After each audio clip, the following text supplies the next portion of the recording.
Hi, so I thought these talks were really interesting. The two videos that we watched about gender inequity and also the washing machine video. I want to talk first about the gender equality one. I thought that the story that the woman told about that girl, Daimon Ju, was really fascinating. And I do think that it is a huge problem in the world about gender equality. If those parents had had a male son, I bet that they would have done all they could to keep him in school. So I think it's really sad that they tell girls like that, we're going to take you out of school because we can't afford you to go. The reasoning behind this is probably the girl won't be able to produce as much or get a job because girls are already at a disadvantage there, especially in other countries. And so the parents are like, why waste the money on that? Which is really sad. So I do think that was really cool about how all that support was able to be given to the school and also to the girls. But those kinds and of course it allowed the girl to go back to school, and then she went and got a job, and then she went and she got jobs for her friends and also sent money back to her family, and everything worked out kind of like a good fairy tale, I guess. But we can't always have people's donations. She said an exogenous, so an outside donation, come in and save the day like that. So I began to think, what can we do to make it so that we don't have to have a bunch of people getting together and donating a ton of money to help save these girls. Maybe though that is the only way that we're going to be able to do that, is to set that one example, and then maybe people see what happened, and they'll be able to trust that the girls can do more, or see people like Daimon Ju and their success and be like, oh, maybe other girls can do that. I guess I don't really know, but it is kind of a shame that we have to rely on those things. The next thing I thought that was really interesting was the talk about the washing machine. Back way back in ancient times, when people were hunter-gatherers, they didn't really have time to think and invent and make tools for stuff to be better and easier for them.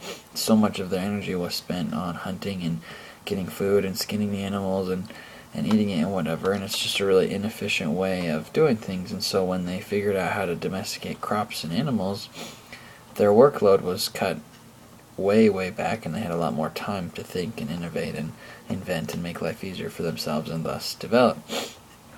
I think that the same could be true of the washing machine.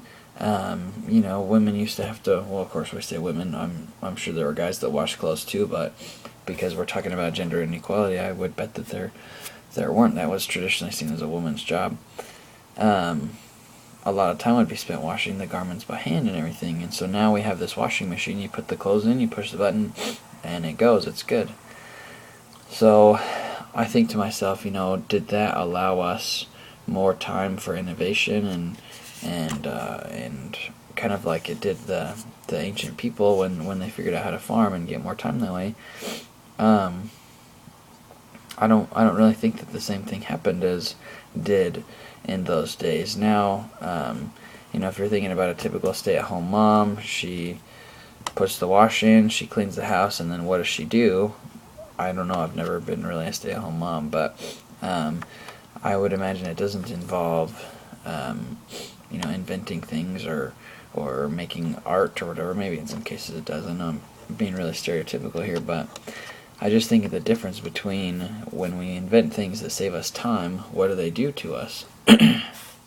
So with the washing machine, it saved a lot of time, but what are we doing with that time now? And could we be doing more productive things with that time? And I think the answer is yes. With the microwave and cooking food fast and emails that go at the speed of light and everything takes a lot less time now, but I think because of that, we have a lot less quality for those things.